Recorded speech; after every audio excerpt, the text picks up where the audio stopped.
Hi everyone, it's QuickyBaby and welcome back to World of Tanks. I never quite know how long the Polish commander is going to go on at the start of the battle. And today we got the pleasure of watching Djokovic from the Russian server playing in the Tier 10 Polish heavy tank. It is the 60 TP. Now I haven't featured this tank on my channel since I did a preview of it from the 1.1 test server, and for some reason that feels like a very long time ago. I guess it's because the days are getting shorter, winter is coming on. It's just been my birthday last week and I'm 21 plus 10.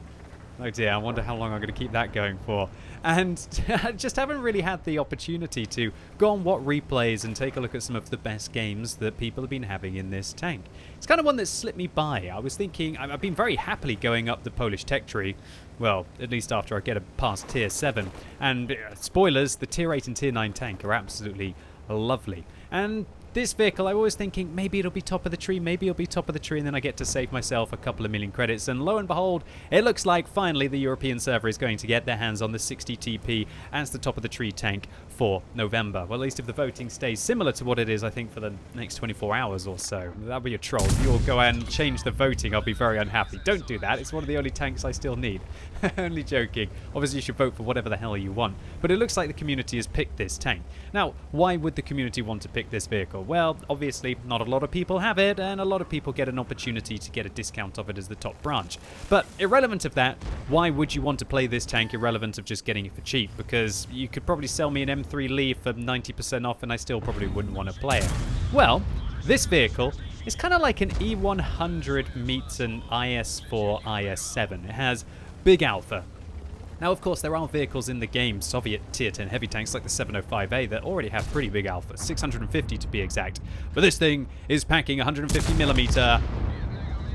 And yeah, the effects can be quite dramatic as the T-54's head flies clean off. And look at that T-54's name, Pretty Butterfly. Yeah, man, okay. Takes all sorts there. That Pretty Butterfly isn't going to be flapping away from that fight. And also, it looks like that Djokovic has been putting some pain on his platoon mate as well, because the first shell was into one of the T-54s and the second one pretty much one-shot his platoon mate. Brutal stuff. And that's what you get when you've got 750 alpha damage with 152.4mm. Now that's important, because remember that the E100 has a 150mm, and while they both do the same damage at 750, because this one has 2.4mm more in its caliber, that means it will actually be able to overmatch 50mm of side armor, and there are quite a few tanks that have 50mm plates. For example, this one. This tank has 50mm of top armor all over here. And so, for example, 60 TP versus 60 TP, you could actually overmatch the top of the tank. And that means that when you're sitting hull down in this vehicle, you have to be a little bit careful when you're engaging Soviet tank destroyers, or even some of the really large caliber guns in the game from regular tank destroyers, right? Regular tank destroyers, Soviet tank destroyers, is that how much of an impact the Object 268 version 4 has had on me? Not quite sure. But you know what, you might be thinking, well, it doesn't really sound so impressive. 750 alpha, been there, done that. It was my first tier 10 tank, the E100. What makes the 60 TP different? Well, it's the fact that it's just a little bit faster with regards to its top speed limit, limited at 34 forwards, I believe. Not quite sure what its backward speed is. Let me just take a quick gander at that. What is this tank's reverse speed? 14 backwards. So actually, this tank goes slightly slower than an E100 backwards, but its power to weight ratio is just under 13, which allows it to go forwards much, much quicker than an E100 would. Now, the main strength of this vehicle is the fact that you don't have this big old flat turret. Everybody knows that the cheeks are a huge weak point on the E100, especially, shall we say, in the age of gold rounds of World of Tanks. And yeah, not a single round that is hit. Djokovic's tank here has not been a premium round. And now, if you were firing at an E100, you would easily be able to take these 330mm of heat pen and go right through the cheeks. But you just can't do that to the 60 TP. So it performs a lot better under pressure against high explosive anti-tank rounds, and also APCR rounds that the E100 will do, but it'll probably do way worse against high explosive rounds because its armor is quite thin in parts, especially on the top of the roof deck. That's something that I've been suffering a lot of on my 50 TP at tier 9. Now, the vehicle also has 8 degrees of gun depression, and so that allowed Djokovic to be working some ridge lines like a boss, and he showed us a phenomenal position there. And he's working against some serious caliber players on the enemy team, we can see here in the form of the FV215B. But even the gold rounds not able to handle the 60 TP in the turret here. And so this really is the key strength of the vehicle, and why a lot of people would probably think that this is just kind of a better E100. Now, of course, the E100 still has some advantages. It's got slightly better gun handling at 2.9 seconds rather than 3, and its dispersion values when it's moving is 0.21 rather than 0.22. Also, the E100 has a hit points advantage of, well, it's just 100 hit points actually, but the E100 has way better side armor at 120 compared to this tank's 100 millimeters of armor, and its lower plate is probably just a little bit better as long as you're angling it. This vehicle's lower plate is about 200 millimeters of effective armor, and that's not really going to be dealing very well against most tier 8 and higher tanks.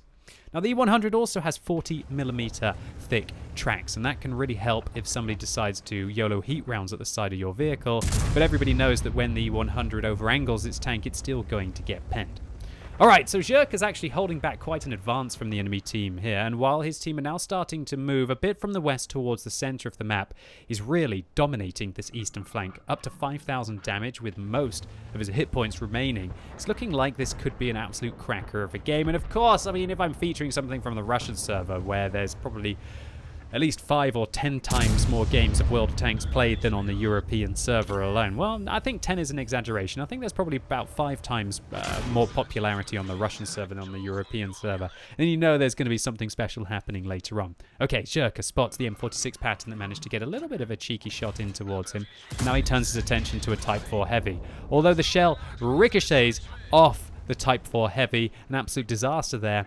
Now, will the rate of fire of this tank allow him to be able to get another shot in before the Type 4 Heavy disappears? Well, we're just going to have to wait and see. Type 4 Heavy just comes out from around the ridgeline. This one should be easy, right? Oh, dear. And that's one of the weaknesses of this tank. It has 0.38 accuracy. Now, that's not terrible for a large caliber gun. It's by no means terrible, but it's definitely not incredible. Slightly better than the E100 actually, and also slightly better than probably one of this tank's main rivals in the form of the 705A. But it's not going to snipe as well as some of the heavy tanks are going to.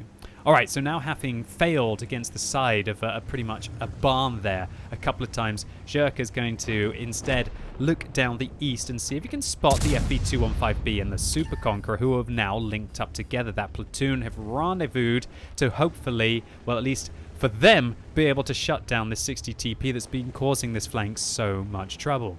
But Zherka has a bit of an ace in the hole here, really, in the form of a Foch. That Tier 9 French autoloading tank destroyer seems to want to fight.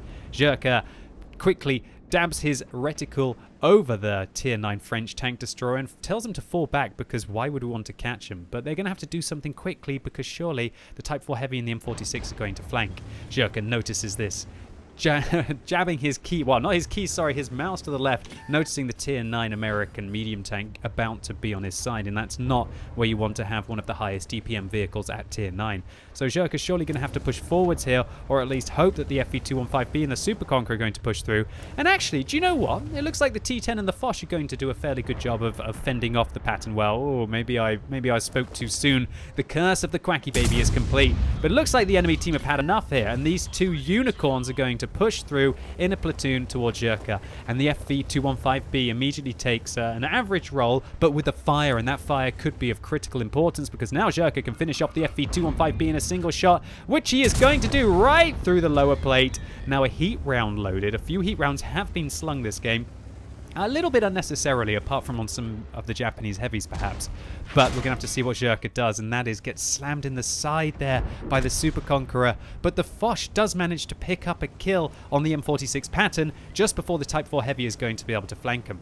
And that will allow Zherka to be able to go and get a 1 versus 1 against a Super Conqueror who's pulling back round the corner. The Super Conqueror bounces, chokes the shell, and that allows Zherka to keep 1,783 hit points now, and changing a 2 versus 4 scenario into a 2 versus 3. Alright, where's the Foch? The Foch is falling back. Type 4 Heavy was seen last lurching towards him. Stridsvagn 1030 using the great gun depression and the very dangerous 105mm Swedish tank destroyer gun above him.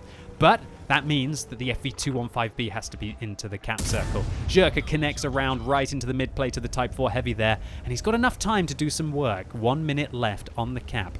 And now the Type 4 Heavy is down to 622 hit points. Should be an easy one-shot for Zherka here. Kind of worried about this Stridsvang 1030, but it looks like the FV215B183 splashes a Hesh round, and Zherka fires on the move. Oh no, this is starting to look like a disaster, but at least he's pushing with the Foch. The Stridsvang shoots the side of the Foch. The Type 4 Heavy ignores Zherka here and focuses attention towards the Foch. And now, where's Zherka going to shoot? Is he going to shoot the Type 4 Heavy? He is, finishing him off. Maybe that will allow the Foch to turn towards the Swedish tank destroyer. Oh, too little, too late. 26 seconds left on the cap. What is Zherka going to do here? He's going to push forwards, going to see if he's going to try and interrupt the cap circle and going to go for the win. He knows that he can just wait for the Stridsvang 1030, hopefully interrupt the cap.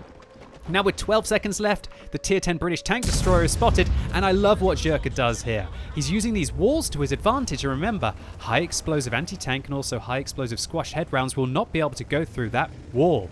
And so he uses the wall to his advantage. The FV215B misses the shot, and Zherka manages to get the interrupt. Now with the Stridsvang 1030 trying to sneak up behind. Looks like it's too little, too late, as the Polish Tier 10 has no trouble shutting down the Tier 9 Swedish tank destroyer. Alright, now 10,000 damage, 6 kills in the game, and a 1 versus 1 against an FV215B183, who I think was on full hit points, now probably down to 1,500.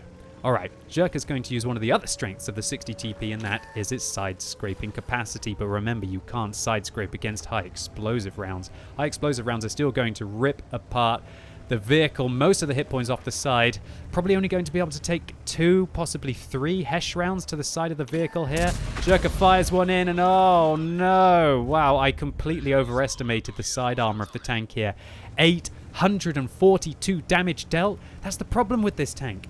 It's not an E100. It doesn't have that 120 millimeters of armor and 40 millimeters of tracks that provide some extra spacing. This vehicle takes huge amounts of damage from high explosive rounds on the side, a lot like I've been doing in my Tier 9 Polish heavy tank. So Zherka is now a one-shot. I completely underestimated the amount of damage that 183 millimeters of high explosive squash head ammunition was going to do this side of the vehicle. And even though the FV215B183 looked like it overangled the tank there, Zherka unable to be able to go through the side of the Tier 10 British tank destroyer. Oh dear, this is starting to look really ugly. But at least Zherka is interrupting the cap circle, which takes a little bit of the pressure off him. And as we can see now, Zherka, obviously fed up of firing armor-piercing rounds here, instead going to go for high explosive rounds. Alright, so a different tactic, a change of plan, having lost 1,000 hit points to that single shot and a fire from the 8,000 credits of premium Hesh. Now Zherka's going to decide to reverse, try and keep out of the way of the Tier 10 British tank destroyer. And you know what? Maybe, just maybe, the FV's been getting a little bit too complacent. Maybe the FV is getting a bit too nonchalant with his positioning. Maybe he's still going to be side-scraping out there. We're going to have to see. Alright, Zherka's now so far away that unless the FV215B183 is using coated optics or binoculars, it's probably not going to be able to spot him.